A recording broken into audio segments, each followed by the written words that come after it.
Buenas tardes, mi nombre es Patricia Paola Lerma Orozco, del equipo 6, y a continuación hablaremos sobre los movimientos sociales y golpes de Estado en Centro y Sudamérica a partir de 1950.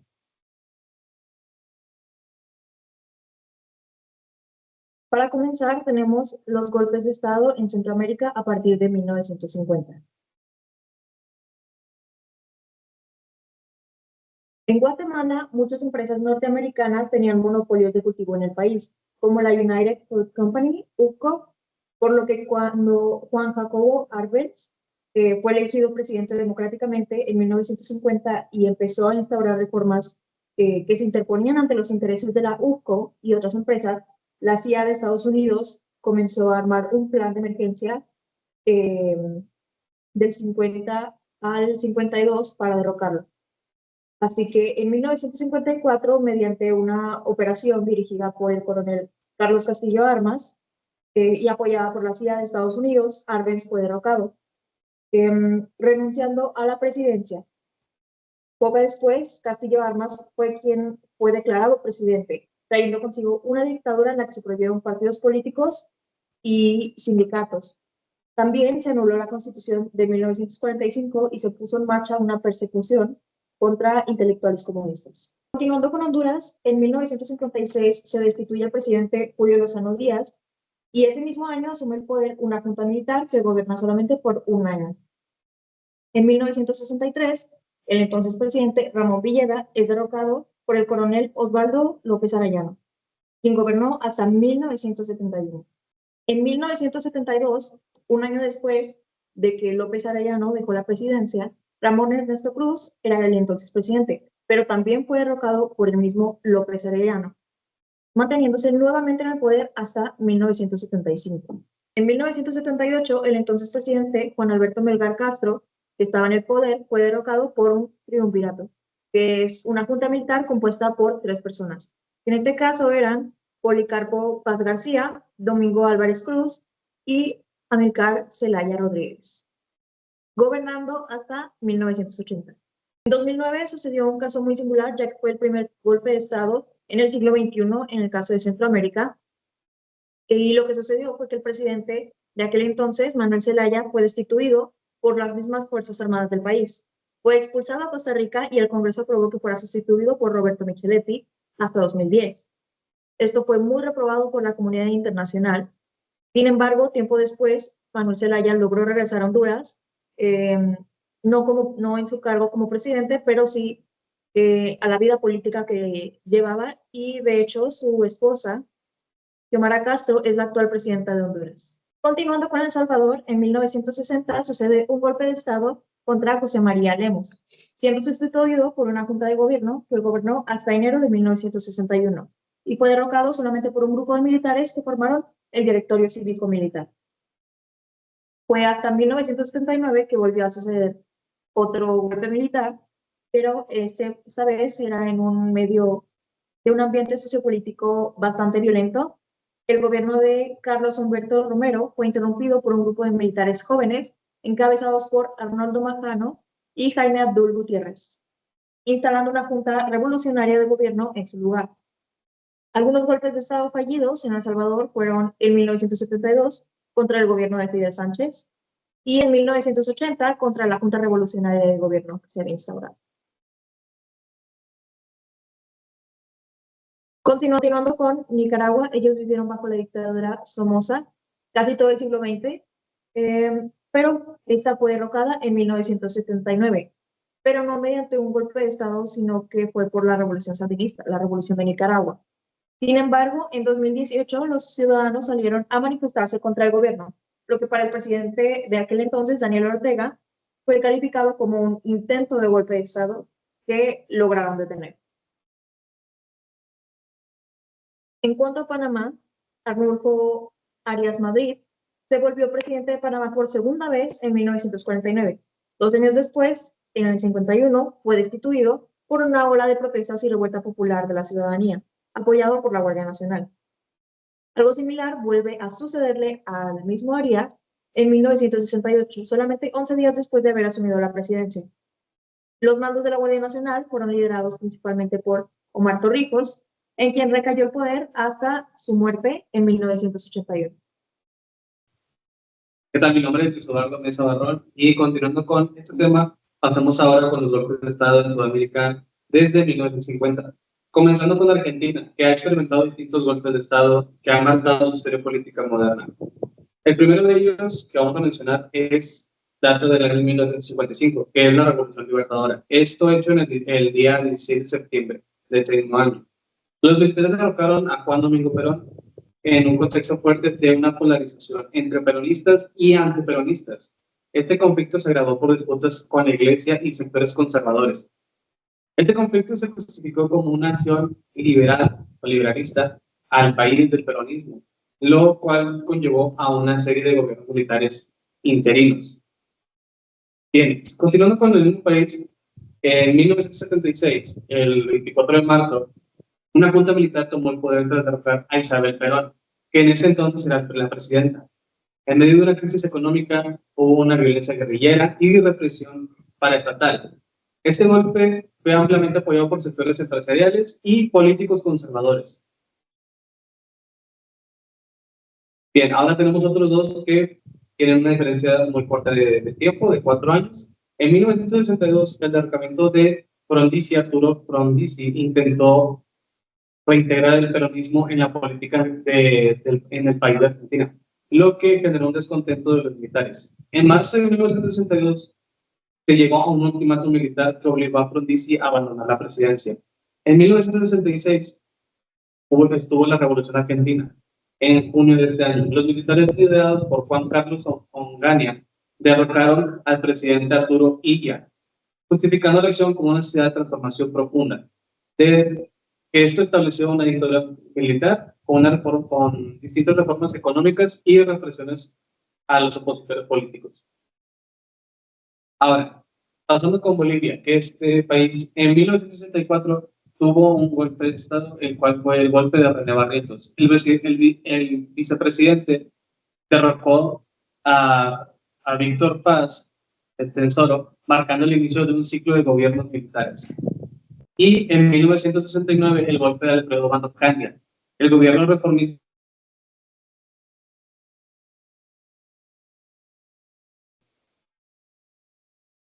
Continuando con Bolivia, en 1970 estuvo el golpe de Hugo Banzer. El general Hugo Banzer lideró un golpe militar justificando que era una acción para poder salvar a la patria del comunismo. Esta dictadura posterior aplicó una fuerte represión política. En 1980 hubo un golpe de García Meza en julio de este año. Luis García Meza interrumpió la transición democrática como un golpe militar respaldado por sectores vinculados al narcotráfico. Ahora, pasando con Brasil, Brasil sufrió un golpe de Estado en el año de 1964, cuando los militares derrocaron a João Goulart en medio de un clima de crisis económica y miedo al comunismo. Esta dictadura militar siguió perdurando hasta 1985, con una represión política y censura y torturas a opositores. Ahora, con Chile. Aquí el golpe de Estado mucho más emblemático de este país fue el 11 de septiembre de 1973, cuando los militares liderados por Augusto Pinochet derrocaron al presidente socialista Salvador Allende.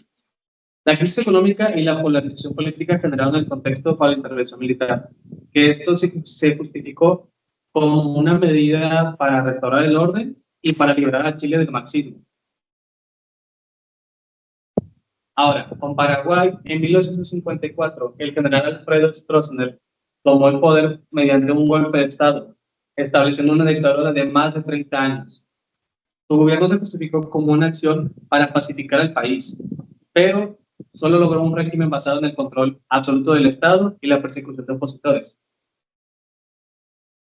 Tenemos a Perú, que en 1962 el golpe militar impidió la asunción del presidente electo en medio de denuncias de fraude electoral, argumentando que su intervención buscaba la pureza del proceso electoral.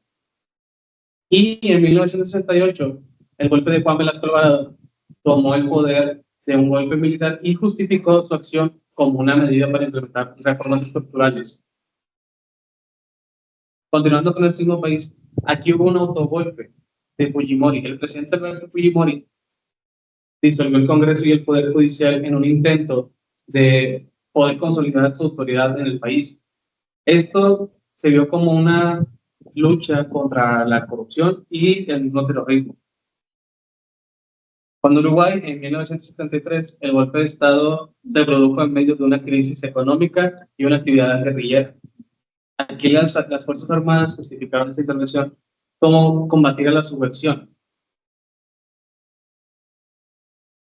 Tenemos a Colombia, que esto ocurrió en 1953 cuando Gustavo Rojas Panilla tomó el poder del país e intentó pacificarlo en medio de la violencia partidista que tenía en ese momento.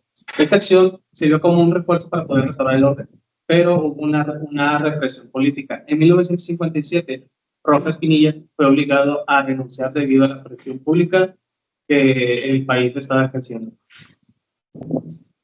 Tenemos a Venezuela, que en 1958 estuvo el golpe contra Marcos Pérez Jiménez. El derrocamiento de este mismo puso un fin a una dictadura militar y abrió el camino para poder que existiera una democracia. Esto se dio con el fin de tener una restauración hacia la democracia, lo que permitió que se estabilizara el sistema político.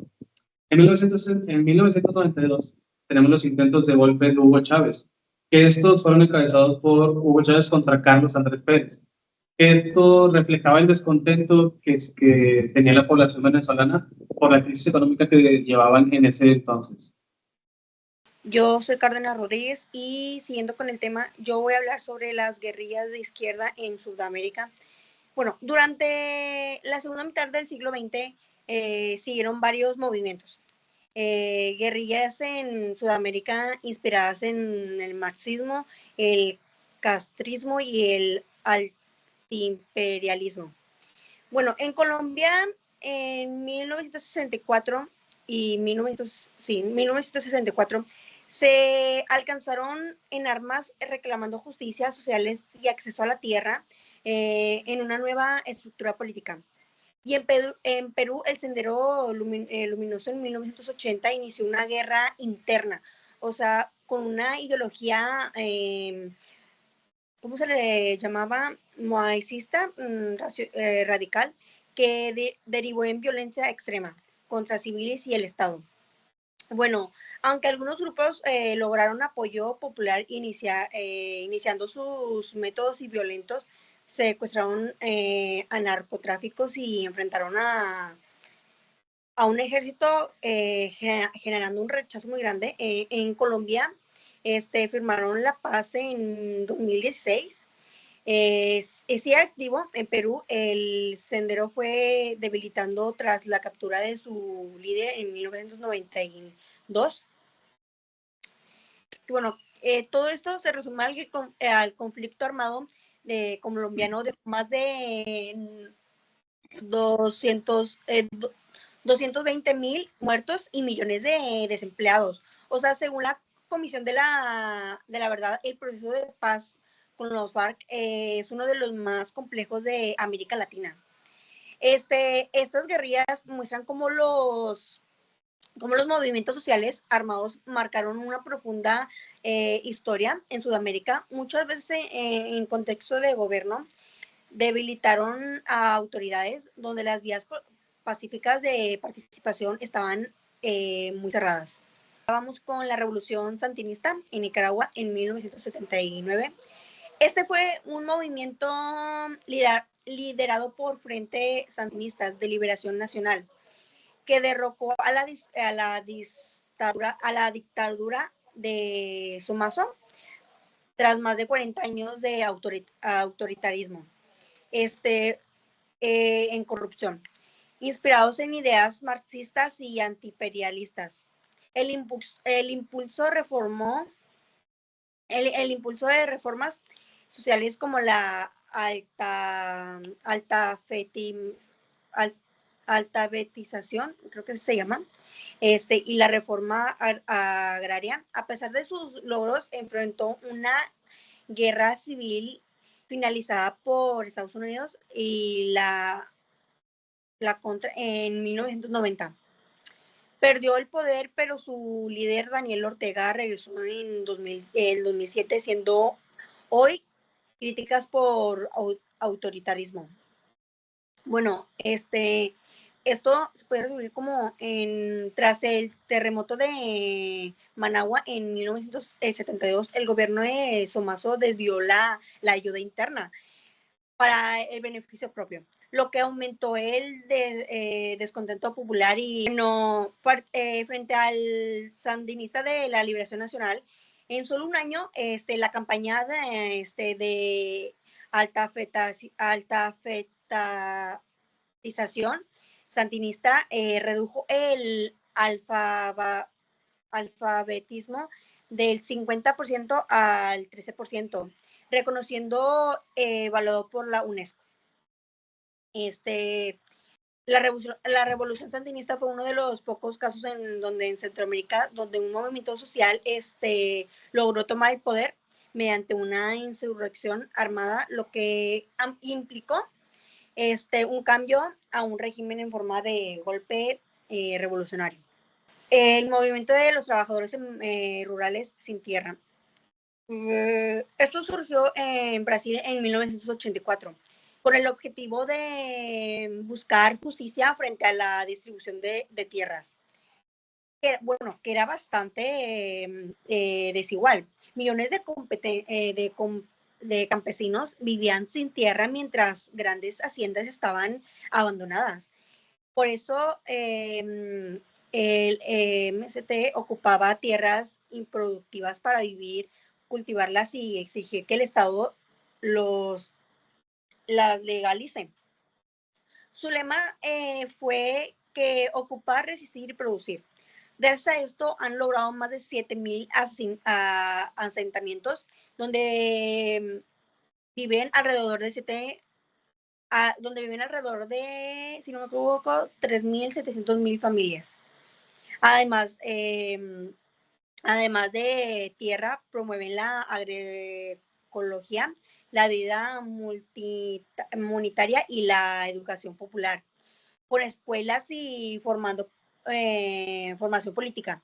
Aunque han enfrentado violencia, criminalizan y siguen luchando por una reforma agraria justa y un modelo agrícola que benefició el pueblo a las grandes empresas. Se puede resumir a que el MST, que ha logrado establecer más de 7,000 asentamientos donde viven alrededor de 3,700 familias, convirtiéndose en uno de los movimientos sociales más grandes y organizaciones de América Latina en la lucha por la reforma agraria. Aunque no recurrieron a la violencia, sus acciones desafiaron el modelo económico, dominando y promoviendo tensiones con gobiernos y élites rurales. Marcaron un nuevo tipo de movimiento social en Sudamérica. Bueno, eso es todo de mi parte. Yo les voy a hablar acerca de las dictaduras militares, tales como Argentina, Chile, Uruguay, Paraguay, entre las que vamos a hablar. Vamos a empezar con la dictadura en Argentina, la cual comenzó el 24 de marzo de 1976, cuando las Fuerzas Armadas tomaron poder. Durante este periodo se cometieron grandes violaciones a los derechos humanos. Miles de personas fueron secuestradas, torturadas o hasta desaparecidas. También hubo censura y un control político muy grande y una fuerte crisis económica. La resiliencia de tras esta dictadura social creció especialmente con las madres de la Plaza de Mayo, las cuales es un grupo de madres, abuelas y personas que buscan justicia para dichos desaparecidos, que pueden ser familiares o así. Finalmente, el régimen llegó a su fin en 1983 tras la derrota de la Guerra de las Malvinas, dando el paso al regreso de la democracia. Seguimos con la dictadura militar de Chile, la cual tuvo su inicio el 11 de septiembre de 1973, cuando las Fuerzas Armadas encabezadas por el general Augusto Pinochet dieron un golpe de Estado contra el presidente Salvador Allende. El nuevo régimen suprimió la democracia, persiguió y torturó a miles de personas y aplicó políticas económicas neoliberales. Se calcula que más o menos alrededor de 300 personas fueron asesinadas o desaparecidas. El gobierno militar terminó en 1990 luego de un plebiscito que abrió paso al retorno de la democracia. Seguimos con la dictadura de Brasil. Se instauró el 31 de marzo de 1964 con el golpe de Estado que depuso al presidente João Goulart durante los más de 20 años que duró en el régimen. Se suspendieron los derechos civiles y políticos, se cerró el Congreso, se ejerció una fuerte censura sobre los medios de comunicación. Hubo una intensa represión política con más de 400 personas asesinadas o desaparecidas por su oposición al gobierno. En la década de los 70, el país experimentó un notable crecimiento económico conocido como el milagro económico, pero este desarrollo también trajo consigo un aumento considerable en la desigualdad social. Finalmente, en 1985, tras una serie de movilizaciones sociales y la campaña Directas Já, que exigía elecciones directas, Brasil pudo retornar y recuperar su democracia. Para la dictadura de Uruguay, donde la dictadura se instauró en 1973 tras un golpe de Estado impuesto por el presidente Juan María Bordaberry, con el respaldo de las Fuerzas Armadas. Durante los siguientes 12 años el país vivió bajo un régimen cívico-militar que disolvió el Parlamento, prohibió los partidos políticos y restringió todas las libertades civiles. Se calcula que miles de personas fueron detenidas arbitrariamente, muchas de ellas fueron torturadas, otras desaparecidas, y de hecho Uruguay fue uno de los países con un mayor número de presos políticos por habitante en toda Latinoamérica. Dicha dictadura terminó en 1985, dando paso a una transición democrática. La que sigue. Seguimos con la dictadura de Bolivia. En Bolivia el país atravesó una etapa de inestabilidad con varios gobiernos militares entre 1964 y 1982. Uno de los más económicos fue el del general Hugo Banzer Suárez, quien asumió el poder en 1971 y gobernó hasta 1978. Durante su mandato se aplicó una dura represión contra sindicatos, estudiantes y movimientos sociales. Hubo censura de medios, persecución política y múltiples violaciones a los derechos humanos. Bolivia también se integró a la Operación Cóndor, ¿sí?, que de la cual hablaremos más adelante, participando en el intercambio de inteligencia y en la represión coordinada con otros países. Finalmente, en 1982, Bolivia logró su retorno igualmente a la democracia. Y por último, tenemos la de Paraguay.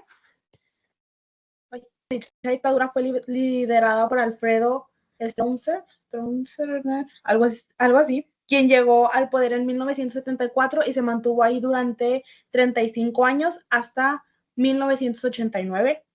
Este fue el régimen autoritario más largo del continente. Se instauró un sistema basado en el control absoluto del Partido Colorado, acompañado de represión, censura y vigilancia constante. Durante su gobierno, miles de personas fueron víctimas de torturas, de desapariciones y asesinatos. Además, Paraguay fue un actor clave en la Operación Cóndor también, facilitando la persecución de opositores en coordinación con otras dictaduras del Cono Sur, y su régimen finalizó con un golpe militar que lo derrocó. Los que siguen son los grupos paramilitares y los escuadrones de la muerte.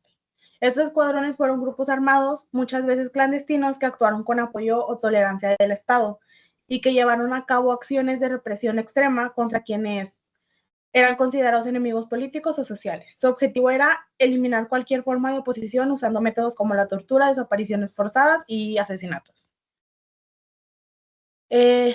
Vamos a comenzar con El Salvador.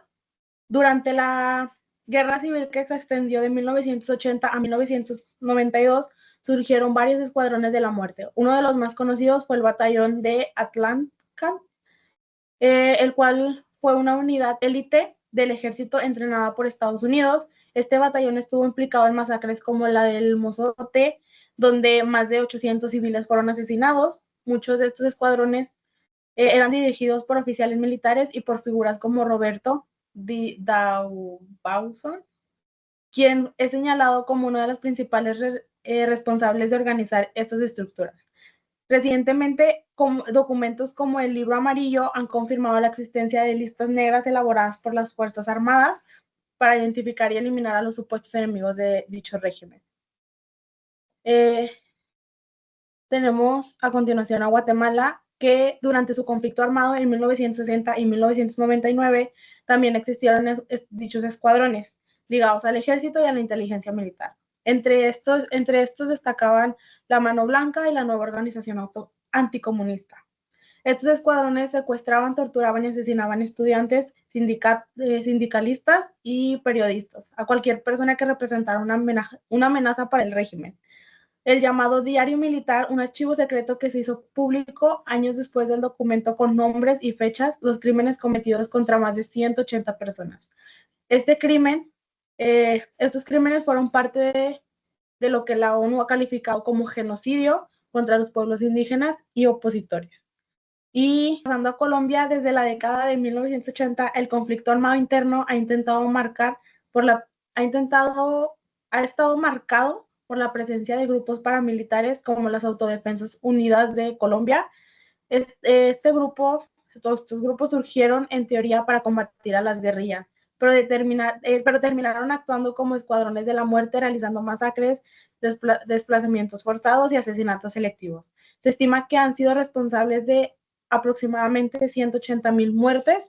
Un caso emblemático es el de la empresa Chiquita Brands, que admitió haber financiado a grupos paramilitares para asegurar sus operaciones en zonas de conflicto, priorizando sus intereses económicos sobre los derechos humanos.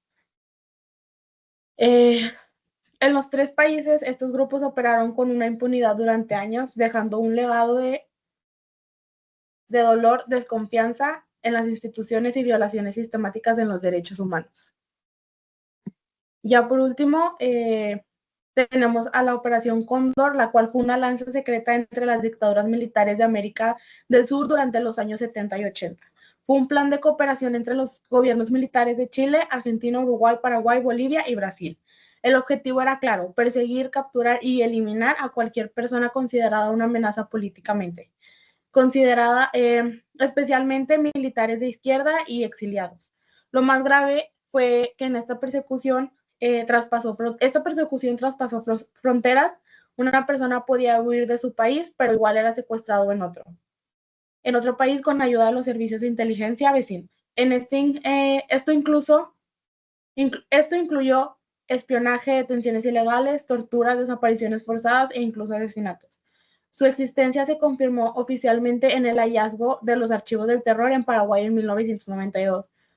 Este archivo eran documentos que demostraban cómo operaban juntos estos regímenes represivos, y se calcula que miles de personas fueron víctimas, aunque algunos responsables fueron juzgados aunque algunos responsables fueron juzgados, muchos casos siguen impunes. La Operación Cóndor fue una forma de terrorismo de Estado a nivel continental.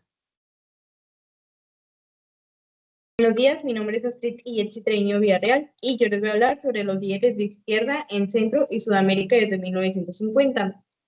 Bueno, en este tema vamos a ver unos movimientos muy importantes que consideramos porque nos van a servir para poder entender los cambios sociales, económicos y políticos que han habido en América Latina, especialmente por su lucha a la justicia social, la independencia económica y la reforma política.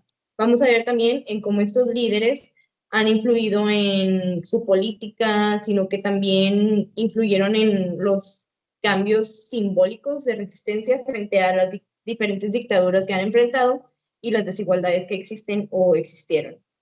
Además, también veremos cómo el legado de algunos de estos líderes siguen vigentes en muchos países de la misma región.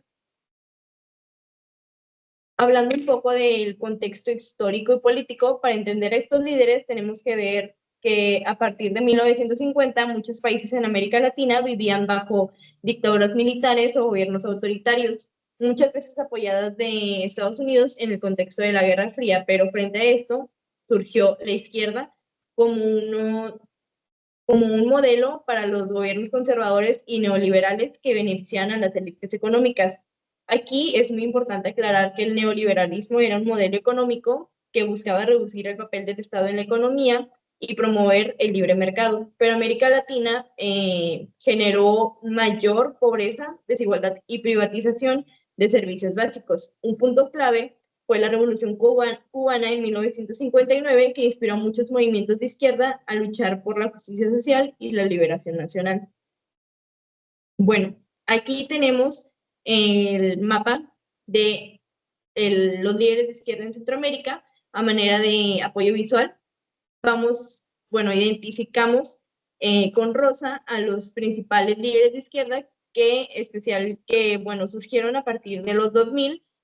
¿Por qué de rosa? Porque a partir de los 2000 surgió la marea rosa, que es ser una oleada de victorias electorales de candidatos de izquierda en Latinoamérica, que se comenzó tras la elección de Hugo Chávez como presidente de Venezuela en 1999. Y bueno, esto se hace llamar como un giro hacia gobiernos progresistas y de corte social en la región. Primero vamos a empezar con Rigoberta Menchú, que bueno, como sabemos, pues no fue presidenta ni líder de gobierno, sino más bien es considerada una figura emblemática de la lucha de izquierda, sobre todo en temas de derechos indígenas, justicia social y memoria.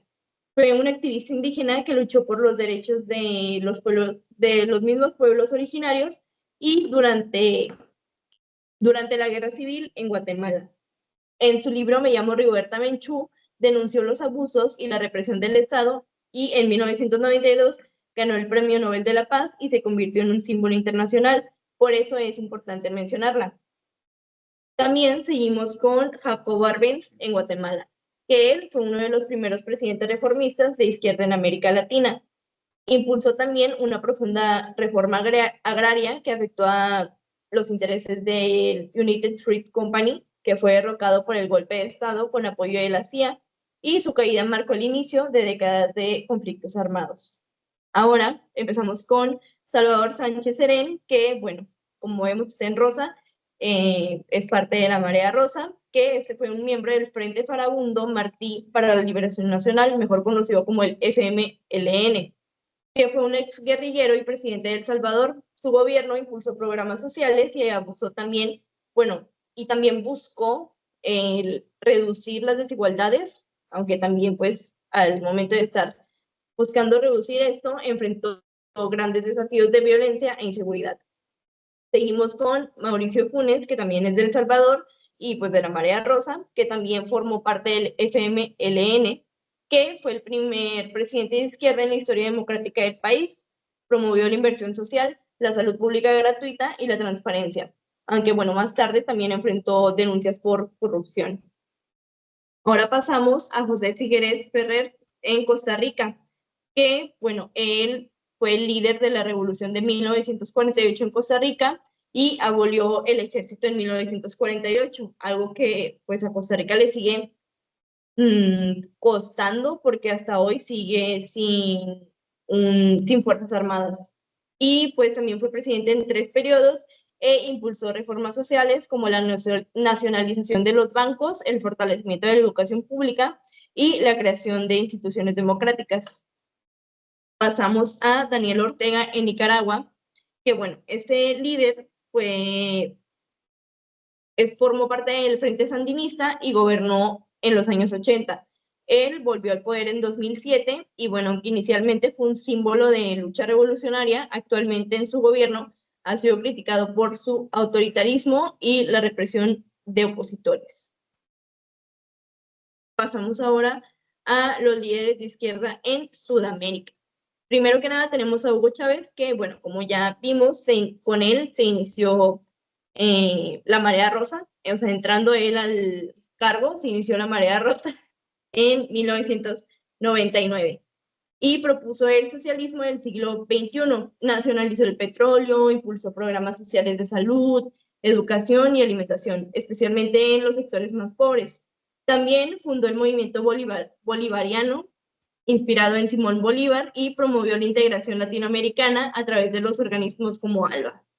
Sin embargo, pues también fue criticado por concentrar su poder y limitar la libertad de expresión. Su legado sigue vivo a través de Nicolás Maduro, aunque con una fuerte polarización política. Seguimos con Salvador Allende en Chile, que él fue el primer presidente marxista elegido democráticamente en América Latina. Él nacionalizó el cobre, que bueno, era el principal recurso chileno. También impulsó la reforma agraria y aumentó los salarios. Él fue derrocado con un golpe militar encabezado por Augusto Pinochet en 1973. Su gobierno es recordado por buscar una transición pacífica al socialismo, lo que lo hace una figura muy importante al momento de estar hablando de democracia. Seguimos con el Che Guevara, que él fue un guerrillero clave en la Revolución Cubana que creía que la lucha armada era una forma de lograr un cambio social y acabar con la explotación. Él intentó llevar la revolución a otros países como el Congo y Bolivia, en donde fue capturado y ejecutado en 1967. Hasta hoy, él sigue siendo un símbolo mundial de la resistencia antiimperialista, aunque también hay críticas hacia su papel de represión política durante el tiempo de su gobierno cubano. Seguimos ahora con Gustavo Petro en Colombia, que bueno, él asumió la presidencia en 2022, siendo el primer presidente de izquierda en la historia del país, exguerrillero del M-19. El M-19 fue una organización guerrillera urbana surgida después de las irregularidades en las elecciones del 19 de abril. También Gustavo Petro propone reformas estructurales en salud, tierra, pensiones y medio ambiente, y su lema central es lograr una paz total.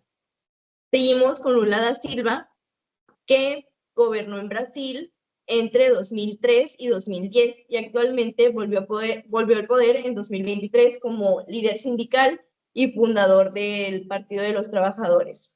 Implementó también programas sociales como la Bolsa Familiar, que sacaron a millones de la pobreza.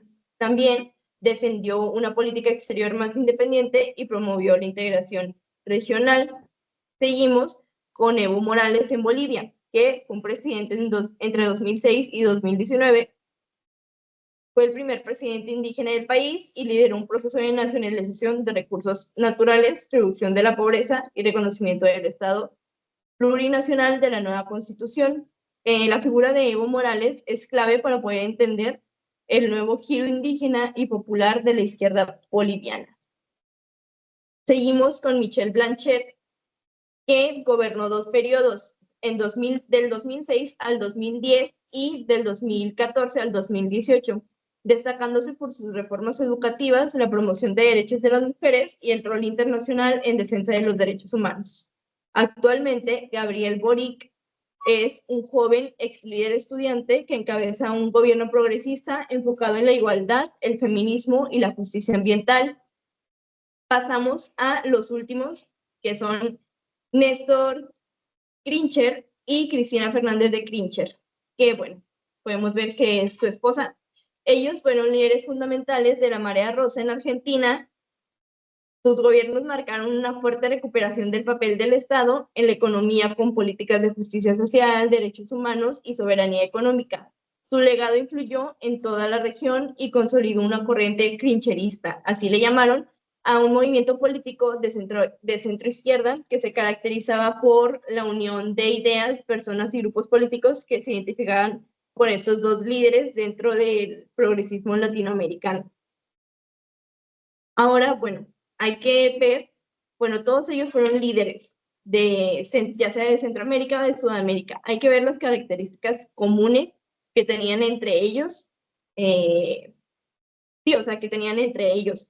A pesar de sus diferencias ideológicas o estratégicas, pues estos líderes compartían diferentes características clave.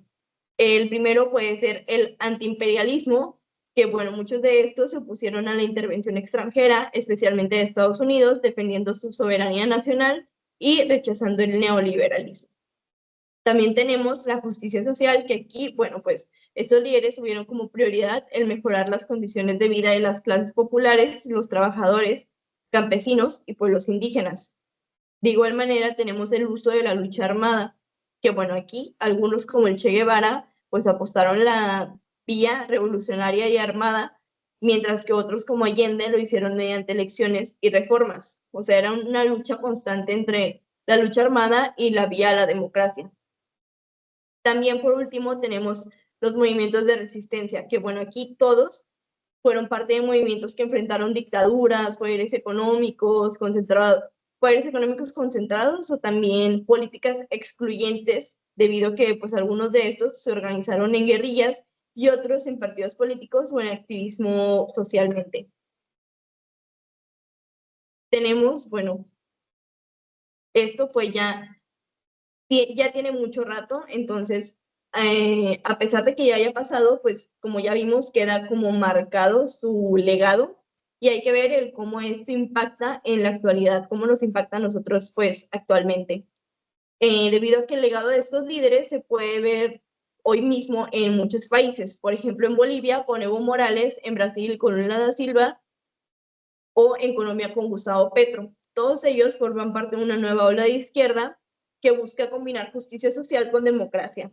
Sin embargo, también se enfrentan a críticas que especialmente cuando pues no logran resolver los problemas económicos o cuando no se adaptan a las prácticas autoritarias, pues surgen las críticas de las demás personas. Y bueno, la izquierda sigue siendo una fuerza política muy presente, pero también debe renovarse para poder responder a los diversos desafíos actuales. Y bueno, en conclusión, estos líderes de izquierda han dejado una huella profunda en la historia de la región. Algunos son vistos como héroes y otros como figuras polémicas, pero todos compartieron una misma visión de cambio social. El legado de estos sigue vivo en los movimientos actuales que luchan por la igualdad, derechos humanos y soberanía. Entender su historia, la historia de estos líderes, nos va a ayudar a comprender mejor los conflictos, las esperanzas y las luchas que aún se viven en América Latina. Y bueno, esto fue todo. Aquí tenemos nuestras referencias y muchas gracias. Bien. Se hicieron más de 20 minutos, güey.